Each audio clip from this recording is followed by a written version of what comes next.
The second day of the second Test match at Lord's began with England 313 for 9, but the innings didn't last very long. It was all over in another 4 deliveries from Max Walker. He claimed Peter Lever's wicket, having him LBW, the innings finishing at 315. The Australian openers, Rick McCosker and Alan Turner, came out and encountered a few difficulties with John Snow, not so many with Peter Lever. Snow beat the bat and found the edge on 3 or 4 occasions, and we join play now in the 7th over of the Australian innings. Snow is bowling from the nursery end, and the batsman is the left-hander Alan Turner. And that's LBW, and John Snow's got the breakthrough, and LILLEE in action again. Up goes the finger, and Turner is out. LBW to Snow for 9. The first wicket to the Sussex pace bowler. The Australian score on 21 for 1. So yet again, LILLEE called into action to uphold an appeal here, and once again that looking as though it would have knocked all 3 out of the ground.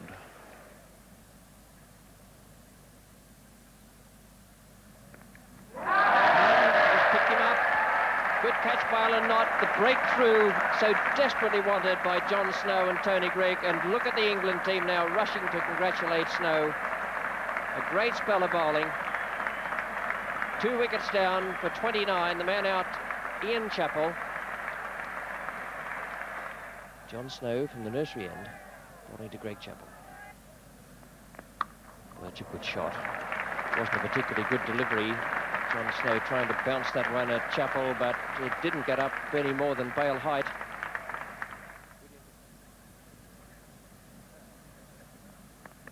That's well bowled too, and he's getting him out, LBW.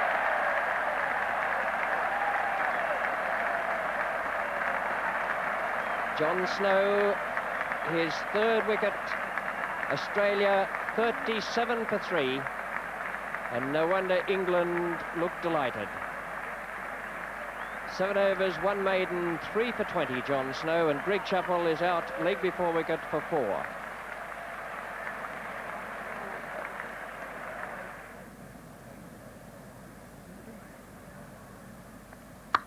That's a fine shot. Really was a glorious square cut by Ross Edwards.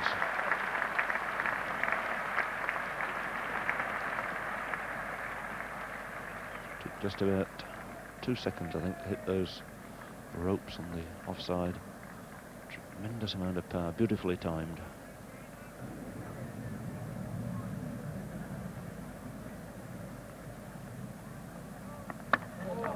It's a good shot. Good length ball that, and it's running away very quickly from Underwood. Very fast outfield, particularly down towards the Tavenham Mounts down there.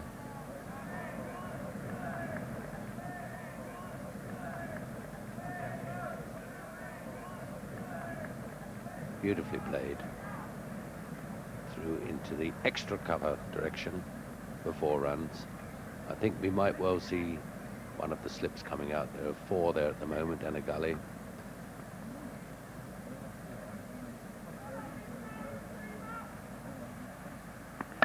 And he's out! And he's caught and bowled by Peter Lever, hitting a little too soon.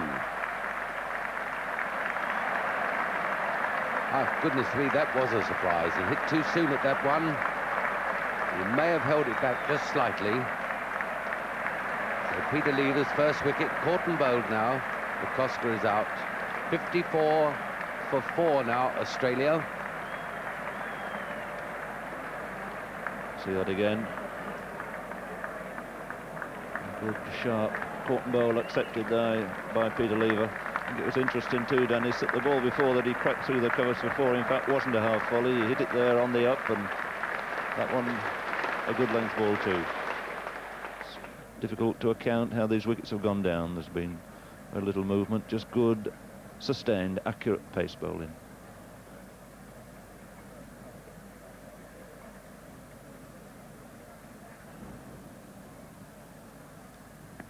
And it's out. It's a magnificent catch. He stays there, and Doug Walters has gone again, and my word, that went quickly. Walters really throwing the bat. Tremendous catch there by Greig.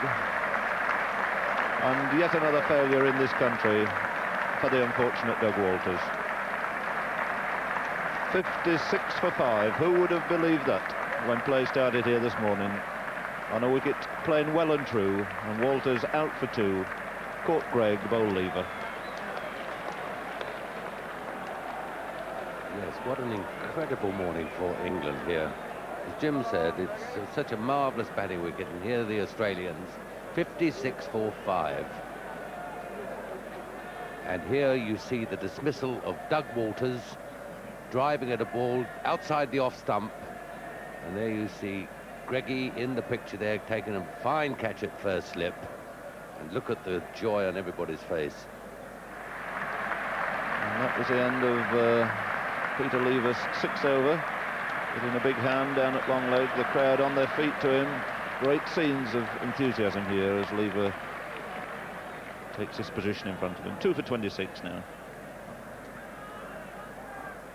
So Tony Gregg can have a little crack here before lunch, just about 10 minutes. Get a couple of overs in, taking over from Bob Woolmer.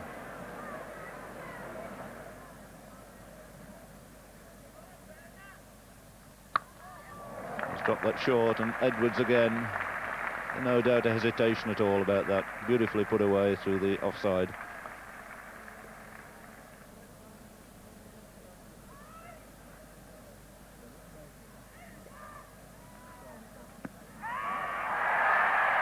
And Tony Gregg clapping, asking, yes, he's given him out. He waited for a minute, and Marsh has gone, and Tony Gregg has struck again. And Rod Marsh not looking terribly happy about it. But as soon as the ball flew into the fieldsman's hands, Tony Gregg was up.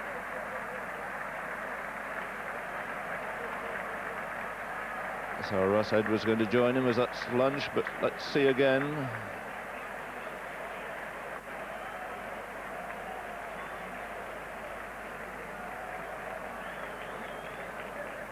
Well, I think that's open to a little bit of discussion later on, whether in fact he did get a touch on that.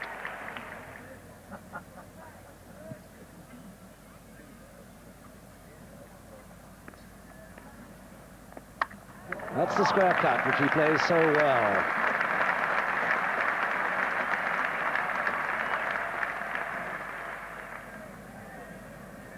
"64 for 6 was the astounding score at lunch on a good wicket. And here is Tony Gregg really applying the pressure. 3 short legs, silly point and a slip. And the batsman is Max Walker, who's made a single.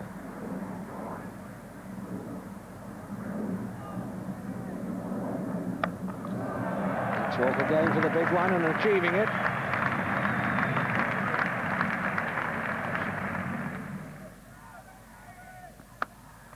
Nice stroke off the back foot. My word, this outfield is fast. Derek Underwood picking that up just short of the boundary. They've got 3. And with that stroke, Ross Edwards, says Irving Rosenwater, our scorer, has reached 1,000 runs in Test cricket. All scored in the last 3 years since he made his first Test appearance on the last tour of England in '72. John Snow. Again now to bowl to Max Walker. 4 steps in the gully there.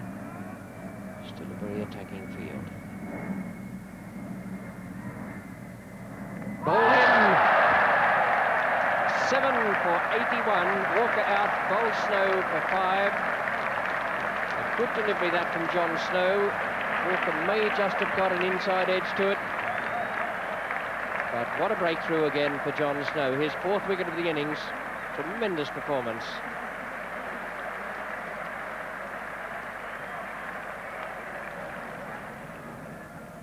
Tony Gregg is the bowler, and he's bowling in his slower off-spin variety.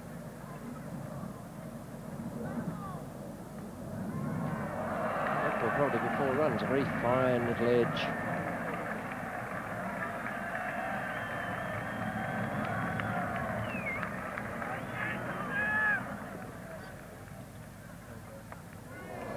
Off David Steele. Edwards must have hit it very, very hard because it But Steele on the way through and still went for 4 down to finally.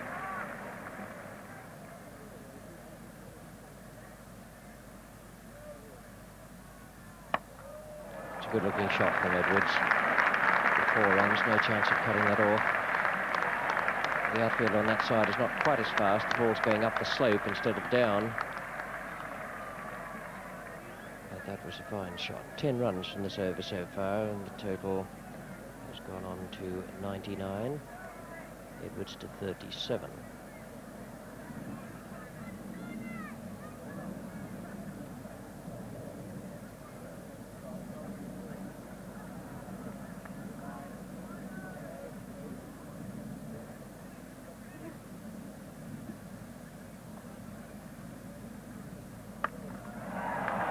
Great shot.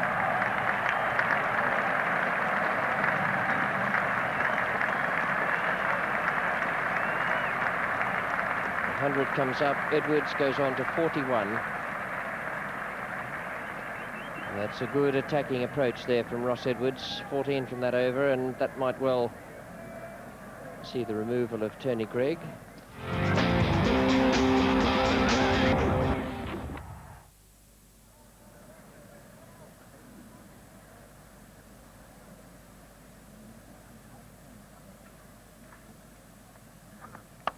Good shot.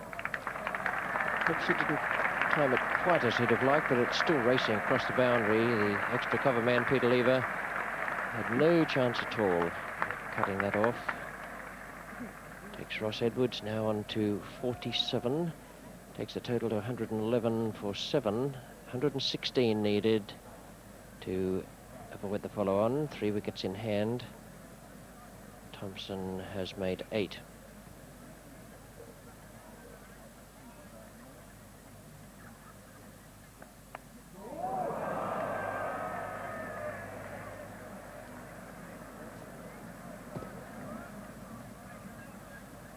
Peter Lever to Jeff Thompson.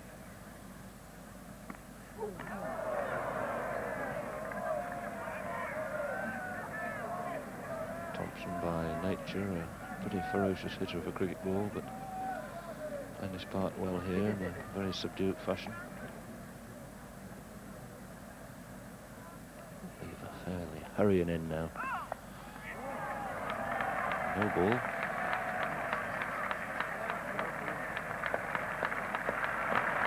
So, the follow-on saved, 116 now for 7.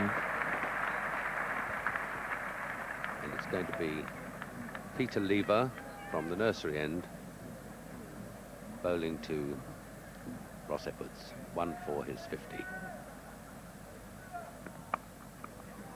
And there it is. And it's gone down to third man for just the 2 runs. So a very, very magnificent half-century to Ross Edwards, and made at such a crucial time for Australia.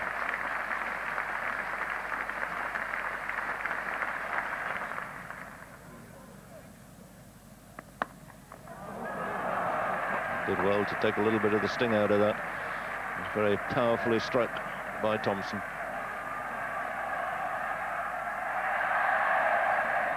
Well, there's no problem there in running 4. A fiercely hit drive there by Thompson, just flicking Peter Lever's fingers on its way through.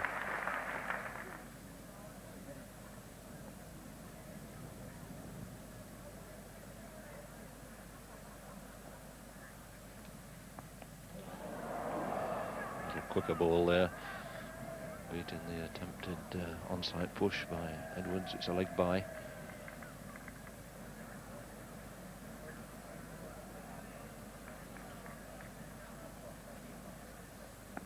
Well, hard chance there to Graham Gooch. Life for Jeff Thompson. There's a thick edge flying away to Gooch's left. So not only a miscatch, but the batsman scrambling through for a single, and he's certainly hurt his finger there. A bit of blood coming off. He's cut the finger. Well, goes down in the book as a chance. A difficult one, away to his left, almost bisecting Gooch at second slip and Greg at first slip.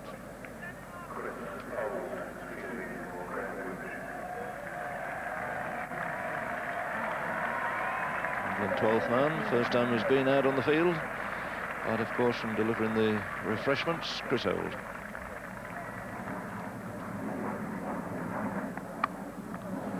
That's 4 runs from the moment it left the bat. Onto that very quickly, forced away on the offside. So Ross Edwards moving now to 56, leading this Australian recovery.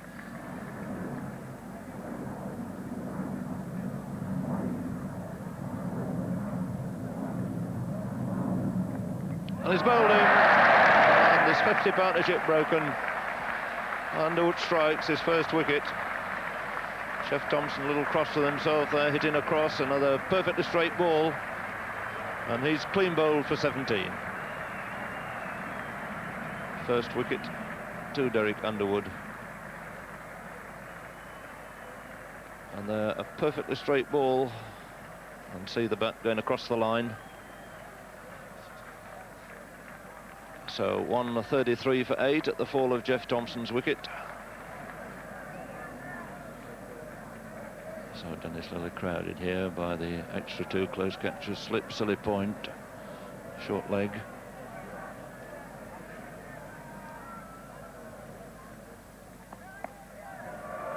Well forward to smother that one. Dennis Lillee has an extremely low grip of the bat. That bottom hand is right down pressing against the blade.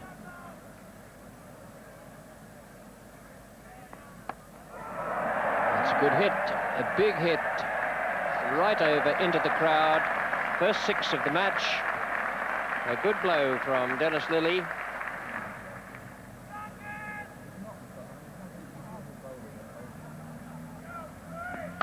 A good shot. My word, that was a good stroke from Ross Edwards. He gave himself a little bit of room there and split those 2 men, Dennis Amos and Derek Underwood.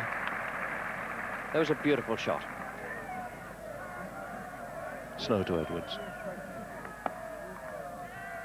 There's the one if they wanted it, but Edwards going to retain the strike.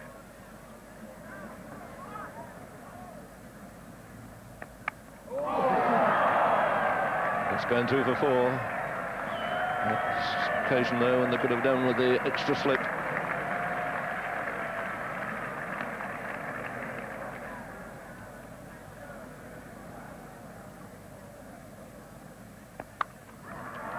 A glorious square cut by Edwards. It's a shot that's brought him so many runs.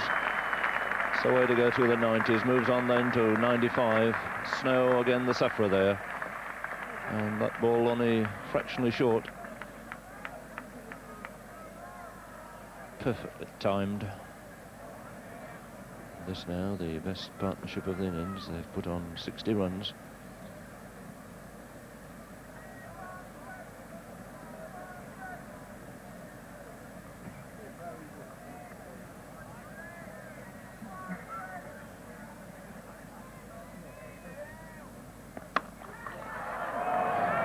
That's going through for 4 more. Good, lusty, hearty swing by Dennis Lillee, and Snow suffering then in this over. But the focus now on Ross Edwards. A ring of fielders to try and prevent the single, put on the little bit of pressure. Only 1 slip, another 5 men able to save 1. And he's out LBW. Oh dear, what a disaster for Ross Edwards. He can really never have played a better innings for his country than this. Immense disappointment to him. But he's held the fort there for 201 minutes. He's never looked in any bother at all until his score was on 99. So 15 boundaries, all gloriously struck, and this big crowd in full appreciation of certainly an innings that Ross Edwards will always remember. So it's Edwards out. It's the first wicket in Test match cricket. Flicking the pad, shouting for LBW. and the umpire's finger going up.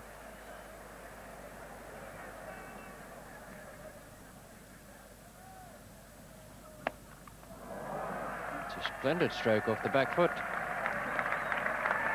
Stroke of a real batsman.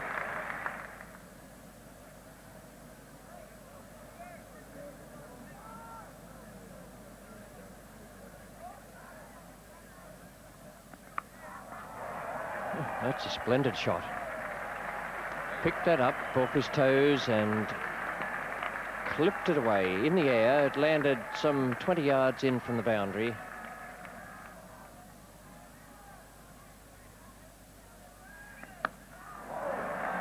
And that's an even better one.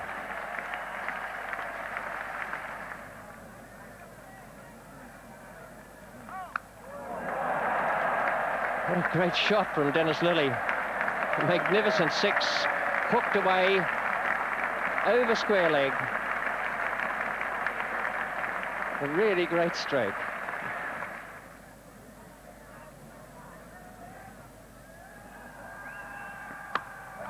What a great shot again to give him his 50. Levers being severely dealt with out there. He had 8 taken from his first over of this spell, and now Dennis Lillee has assaulted him again in this over and has moved to his own half century. Round the wicket lever. Another classy stroke, and John Snow's not going to be able to cut it off. So Lillee goes to 56.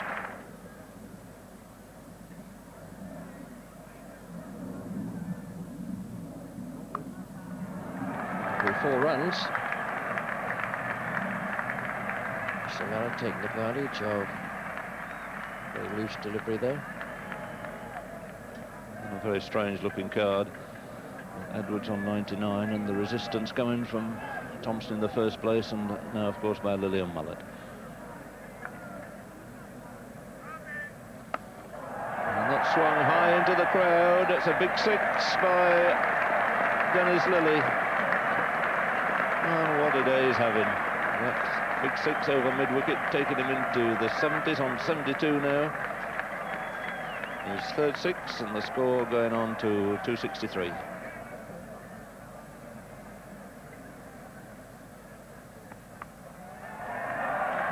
That's 4 more. Swung away, Mullet not even bothering to run. Sweet shot played from round about leg middle stump. Well, an interesting change here. David Steele coming on to bowl.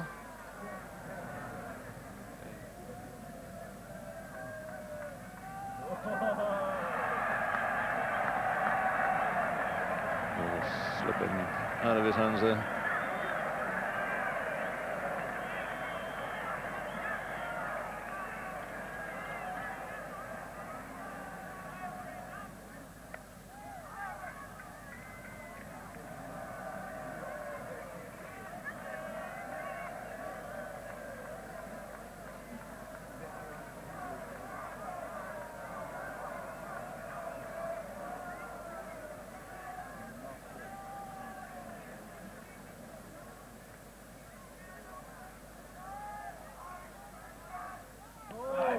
And that's out, LBW, and David Steele has done it. In his first over, broken up this very stubborn last wicket partnership. And Tony Greig absolutely delighted there. So 268 all out, with Ross Edwards playing probably the innings of his life for 99 in the middle of the Australian order. Ernie McCosker of the early batsmen reached double figures, and then 3 good half-century partnerships between Edwards and Thompson, Edwards and Lillee, and then Lillee and Mallet.